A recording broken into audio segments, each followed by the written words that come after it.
Hello दोस्तों, जीवन एक संघर्ष चैनल में आप सबका स्वागत है। आइए आज सुनाएंगे गीता का द्वितीय अध्याय शुद्ध हिंदी में। जय श्री कृष्णा, राधे राधे। ओम अथ द्वितीयो अध्याय। संजय उवाच। संजय बोले, उस प्रकार करुणा से व्याप्त और आंसुओं से पूर्ण तथा व्याकुल नेत्रों वाले शोक युक्त उस अर्जुन के प्रति भगवान मधुसूदन यह वचन कहा। श्री भगवान उवाच। श्री भगवान बोले, हे अर्जुन, तुझे यह असमय में यह मोह किस हेतु से प्राप्त हुआ?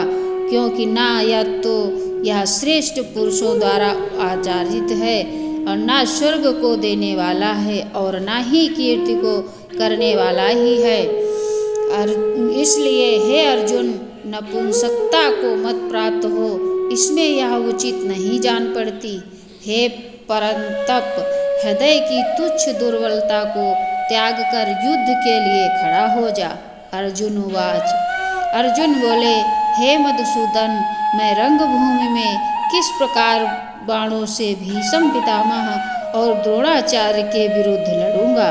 क्योंकि ये अरिसूदन वे दोनों ही पूजनीय, इसलिए इस महानुभाव गुरुजनों को न मारकर मैं इस लोक में शिक्षा का अन्न भी खाना कल्याणकारक समझता हूँ। क्योंकि गुरुजनों को मारकर भी इस लोक में रुधिर से सने हुए अर्थ और कामरूप भोगों को ही तो भोगूंगा। यह भी नहीं जानते कि हमारे लिए युद्ध करना और न करना, इन दोनों में से कौन सा श्रेष्ठ है। अथवा यह भी नहीं जानते कि उन्हें हम जीतेंगे या हमको वे जीतेंगे, और जिनको मारकर हम जीना भी नहीं चाहते, वे ही हमारे आत्मीय धृतराष्ट्र के पुत्र हमारे मुकाबले में खड़े हैं।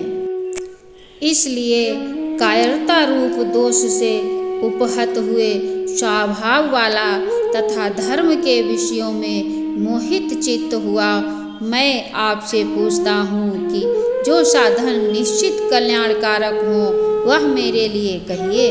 क्योंकि मैं आपका शिष्य हूँ, इसलिए आपके शरण हुए मुझको शिक्षा दीजिए। क्योंकि भूमि में निष्कंटक धन धान्य संपन्न राज्यों को और देवताओं के स्वामी पने को प्राप्त होकर भी मैं उस उपाय को नहीं देखता हूँ जो मेरी इंद्रिय के सुखाने वाले शोक को दूर कर सके। संजय उवाच।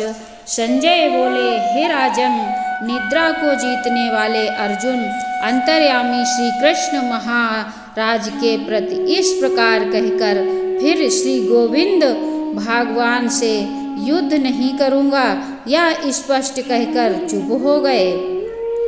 हे भरतवंशी धृतराष्ट्र, अंतर्यामी श्री कृष्ण महाराज दोनों सेनाओं के बीच में शोक करते हुए उस अर्जुन को हंसते हुए से यह वचन बोले। श्री भगवान उवाच। श्री भगवान बोले, हे अर्जुन, तू न शोक करने योग्य मनुष्यों के लिए शोक करता है, जो पंडितों के से वचनों को कहता है, परंतु जिनके प्राण चले गए हैं उनके लिए और जिनके प्राण नहीं गए हैं उनके लिए भी पंडित जन शोक नहीं करते। ना तो ऐसा ही है कि मैं किसी काल में नहीं था, तू नहीं था, अथवा ये राजा लोग नहीं थे, और ना ही यह है कि इसमें आगे हम सब नहीं रहेंगे। जैसे जीवात्मा की इस देह में बालकपन, जवानी और वृद्धावस्था होती है, वैसे ही अन्य शरीर की प्राप्ति है, उस विषयों में धीर पुरुष मोहित नहीं होता। हे कुंती पुत्र, सर्दी गर्मी और सुख दुख को देने वाले क्षत्रिय और विषयों के संयोग तो उचित विनाशशील और अनित्य हैं। इसलिए हे भारत, उनको तू सहन कर। क्योंकि हे पुरुष श्रेष्ठ, दुख सुख को समान समझने वाले जिस धीर पुरुष को ये इंद्रिय और विषयों के संयोग व्याकुल नहीं करते, वह मोक्ष के योग्य होता है।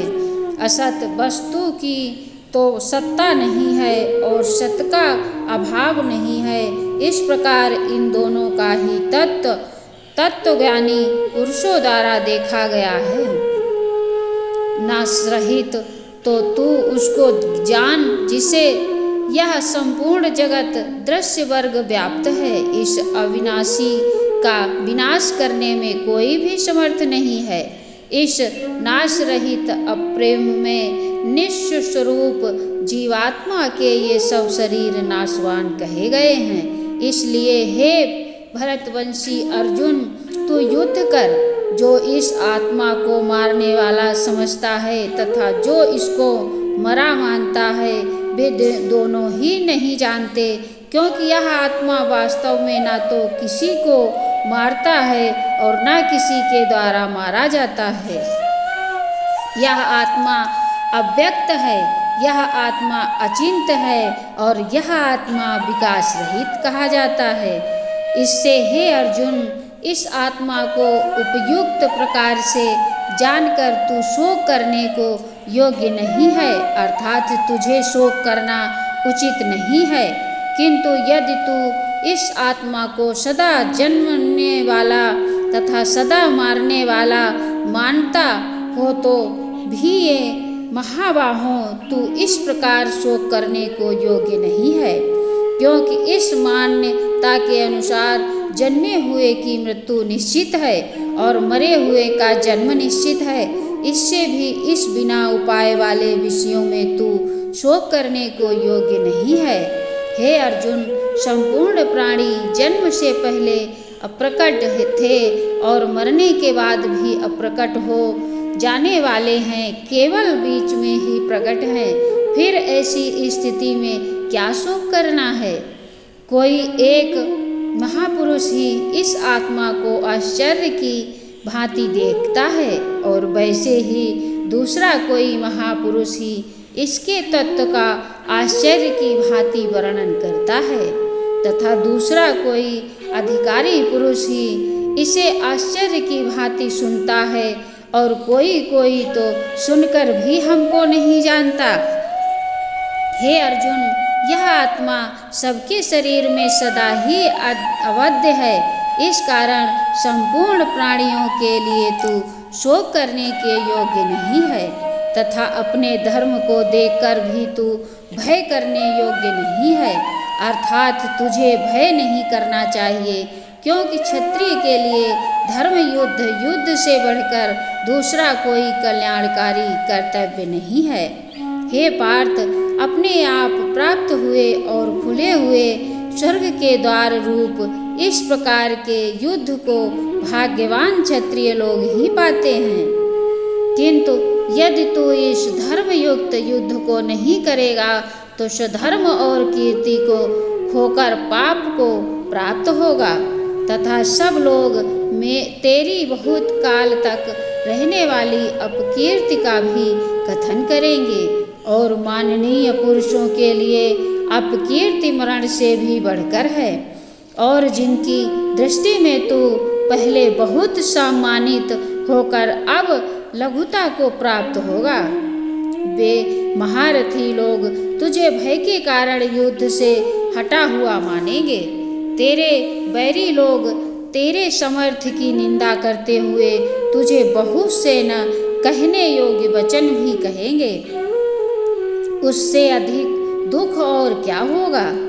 या तो तू युद्ध में मारा जाकर स्वर्ग को प्राप्त होगा अथवा संग्राम में जीतकर पृथ्वी का राज्य भोगेगा। इस कारण हे अर्जुन, तू युद्ध के लिए निश्चय करके खड़ा हो जा। जय पराजय, लाभ हानि और सुख दुख को समान समझकर उसके बाद युद्ध के लिए तैयार हो जा। इस प्रकार युद्ध करने से तू पाप को नहीं प्राप्त होगा। हे पार्थ, यह बुद्धि तेरे लिए ज्ञान योग्य के विषयों की कही गई और अब तू इसको कर्म योगों के विषयों में सुन। जिस बुद्धि से युक्त हुआ तू कर्मों के बंधन को भली भांति त्याग देगा अर्थात सर्वथा नष्ट कर डालेगा। इस कर्म योग में आरंभ का अर्थात बीज का नाश नहीं है और उल्टा फलस्वरूप दोष भी नहीं है, बल्कि इस कर्म योग रूप धर्म का थोड़ा सा भी साधन जन्म मृत्यु रूप महान भय से रक्षा कर लेता है। हे अर्जुन, इस कर्म योग में निश्चित का बुद्धि एक ही होती है, किंतु स्थिर विचार वाले विवेकहीन सकाम मनुष्यों की बुद्धियां निश्चय ही बहुत भेदों और अनंत होती है। हे अर्जुन, जो भोगों में तन्मय हो रहे हैं, जो कर्म फल के प्रशंसक वेद वाक्यों में ही प्रीति रखते हैं, जिनकी बुद्धि में स्वर्ग ही परम प्राप्त वस्तु है और जो स्वर्ग से बढ़कर दूसरी कोई वस्तु ही नहीं है, ऐसा करने वाले वे अविवेकी जन इस प्रकार की जिस पुष्पित अर्थात दिखाऊ शोभायुक्त वाणी को कहा करते हैं, जो कि जन्म रूप कर्म फल देने वाली इस भोग तथा ऐश्वर्य की प्राप्ति के लिए नाना प्रकार की बहुत सी क्रियाओं का वर्णन करने वाली है, वह वाणी द्वारा जिनका चित्त हर लिया गया है, जो भोग और ऐश्वर्य में अत्यंत आसक्त हैं, उन पुरुषों की परमात्मा में निश्चयिका बुद्धि नहीं होती। हे अर्जुन, वेद उपयुक्त प्रकार से तीनों गुणों के कार्य स्वरूप समस्त भोगों एवं उनके साधनों का प्रतिपादन करने वाले हैं, इसलिए तू उन भोगों एवं उनके साधनों में आसक्तिहीन हर्ष शोक आदि द्वंद्व से रहित नित्य वस्तु परमात्मा में स्थित योगक्षेम को न चाहने वाला, स्वाधीन अंतःकरण वाला, सब ओर से परिपूर्ण जलाशय के प्राप्त हो जाने पर छोटे जलाशय में मनुष्य का जितना प्रयोजन रहता है, ब्रह्म को तत्व से जानने वाले ब्राह्मण का समस्त वेदों में उतना ही प्रयोजन रह जाता है। हे, कर्म करने में ही अधिकार है, उसके फलों में कभी नहीं, इसलिए तू कर्मों के फल का हेतु मत हो तथा तेरी कर्म न करने में भी आसक्ति न हो। हे धनंजय, तू आसक्ति को त्याग कर तथा सिद्धि और असिद्धि में समान बुद्धि वाला होकर योग में स्थित हुआ कर्मों को कर, सात्विक ही योग कहलाता है। इस समस्त रूप बुद्धि योगों से सकाम कर्म अत्यंत ही निम्न श्रेणी में है, इसलिए हे धनंजय, तू साम बुद्धि में ही रक्षा का उपाय ढूंढ अर्थात बुद्धि योग का ही आश्रय ग्रहण कर, क्योंकि फल के हेतु बनने वाले अत्यंत दीन है। समबुद्धि युक्त पुरुष पुण्य और पाप दोनों को इसी लोक में त्याग देता है, अर्थात उनमें से मुक्त हो जाता है। इससे तू समरूप योग में लग जा।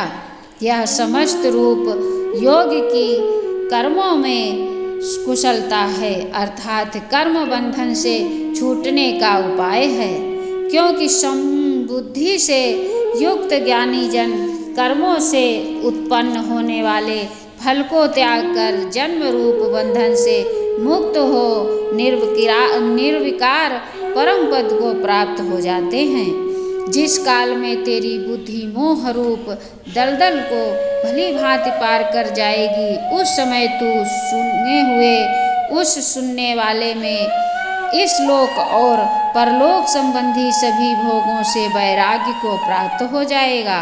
भांति भांति के वचनों को सुनने से विचलित हुई तेरी बुद्धि जब परमात्मा में अचल और स्थिर ठहर जाएगी, तब तू योग को प्राप्त हो जाएगा, अर्थात तेरा परमात्मा से नित्य संयोग हो जाएगा। अर्जुन उवाच। अर्जुन बोले, हे केशव, समाधि में स्थित परमात्मा को प्राप्त हुए स्थिर बुद्धि पुरुष का क्या लक्षण है? यह स्थिर बुद्धि पुरुष को कैसे बोलता है, कैसे बैठता है और कैसे चलता है। श्री भगवान उवाच। श्री भगवान बोले, हे अर्जुन, जिस काल में यह पुरुष मन में स्थित संपूर्ण कामनाओं को भली भांति त्याग देता है और आत्मा से आत्मा में ही संतुष्ट रहता है, उस काल में यह स्थिर प्रज्ञ कहा जाता है।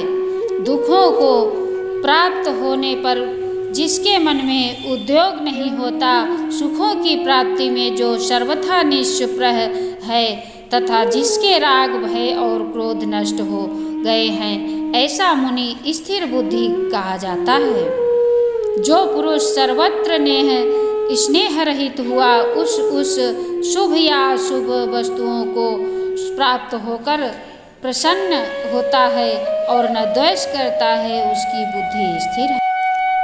और कछुआ सब ओर से अपने अंगों को जैसे समेट लेता है, वैसे ही जब यह पुरुष इंद्रियों के विषयों से इंद्रियों को सब प्रकार से हटा लेता है, तब उसकी बुद्धि स्थिर है, ऐसा समझना चाहिए। इंद्रियों के द्वारा विषयों को ग्रहण न करने वाले पुरुष के भी केवल विषय तो निवृत्त हो जाते हैं, परंतु उसमें रहने वाली आसक्ति निवृत्त नहीं होती। इस स्थिर प्रज्ञ पुरुष की तो आसक्ति भी परमात्मा साक्षात्कार करके निवृत्ति हो जाती है। हे अर्जुन, आसक्ति का नाश न होने के कारण हे प्रथम स्वभाव वाली इंद्रियां यत्न करते हुए बुद्धिमान पुरुष के मन को भी बलवान कर लेती हैं। इसलिए साधक को चाहिए कि वह उन संपूर्ण इंद्रियों को वश में करके समाहित चित्त हुआ मेरे परायण होकर ध्यान में बैठें, क्योंकि जिस पुरुष की इंद्रियां वश में होती हैं उसी की बुद्धि स्थिर हो जाती है। विषयों का चिंतन करने वाले पुरुष की उन विषयों में आसक्ति हो जाती है। आसक्ति से उन विषयों की कामना उत्पन्न होती है और कामना में विघ्न पड़ने से क्रोध उत्पन्न होता है। क्रोध से अत्यंत मूढ़ भाव उत्पन्न हो जाता है। मूढ़ भाव से स्मृति में भ्रम हो जाता है। स्मृति में भ्रम हो जाने से बुद्धि अर्थात ज्ञान शक्ति का नाश हो जाता है और बुद्धि का नाश हो जाने से यह पुरुष अपनी स्थिति से गिर जाता है।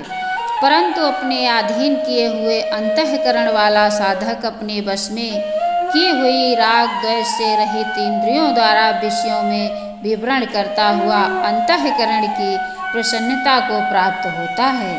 अंतःकरण की प्रसन्नता होने पर इसके संपूर्ण दुखों का अभाव हो जाता है और उस प्रसन्न चित्त वाले कर्मयोगी की बुद्धि शीघ्र ही सब ओर से हटकर एक परमात्मा ही भांति स्थिर हो जाती है। न जीते हुए मन और इंद्रियों वाले पुरुष में निश्चयात्मिका बुद्धि नहीं होती और वह संयुक्त मनुष्य के अंतःकरण में भावना भी नहीं होती तथा भावनाहीन मनुष्यों को शांति नहीं मिलती और शांति रहित मनुष्यों को सुख कैसे मिल सकता है, क्योंकि जैसे जल में चलने वाली नाव को वायु भर लेती है, वैसे ही विषयों में विचरती हुई इंद्रियों में से मन जिस इंद्रियों के साथ रहता है वह एक ही इंद्रिय इस संयुक्त पुरुष की बुद्धि को हर लेती है। इसलिए हे महाबाहो, जिस पुरुष की इंद्रियों के विषयों से सब प्रकार निग्रह की गई हुई है उसी की बुद्धि स्थिर है। संपूर्ण प्राणियों के लिए जो रात्रि के समान है, उस नित्य ज्ञान स्वरूप परमानंद की प्राप्ति में स्थित प्रज्ञ योगी जागता है और जिस नाशवान संसारिक सुख की प्राप्ति में सब प्राणी जागते हैं, परमात्मा के तत्व को जानने वाले मुनियों के लिए वह रात्रि समान है। जैसे नाना नदियों के जल सब ओर से परिपूर्ण अचल प्रतिष्ठा वाले समुद्र में उसको विचलित न करते हुए ही समा जाते हैं, वैसे ही सब भोग जिस स्थित प्रज्ञ पुरुष में किसी प्रकार का विचार उत्पन्न किए बिना ही समा जाते हैं, वही पुरुष परम शांति को प्राप्त होता है। भोगों को चाहने वाला नहीं, जो पुरुष संपूर्ण कामनाओं को त्याग कर ममता रहित, अहंकार रहित और स्पृहा रहित हुआ विचरता है, वही शांति को प्राप्त होता है, अर्थात वह शांति को प्राप्त होता है। हे अर्जुन, यह ब्रह्म को प्राप्त हुए पुरुष की स्थिति है। इसको प्राप्त होकर योगी कभी मोहित नहीं होता और अनंत काल तक में भी इस ब्राह्मी स्थिति में स्थिर होकर ब्रह्मानंद को प्राप्त हो जाता है। ओम केशवाय नमः। ओम द्वितीय अध्याय समाप्तम। आगे तृतीय अध्याय आगे की वीडियो में सुनाएंगे। कमेंट में जय श्री कृष्णा हे माधव जरूर लिखें।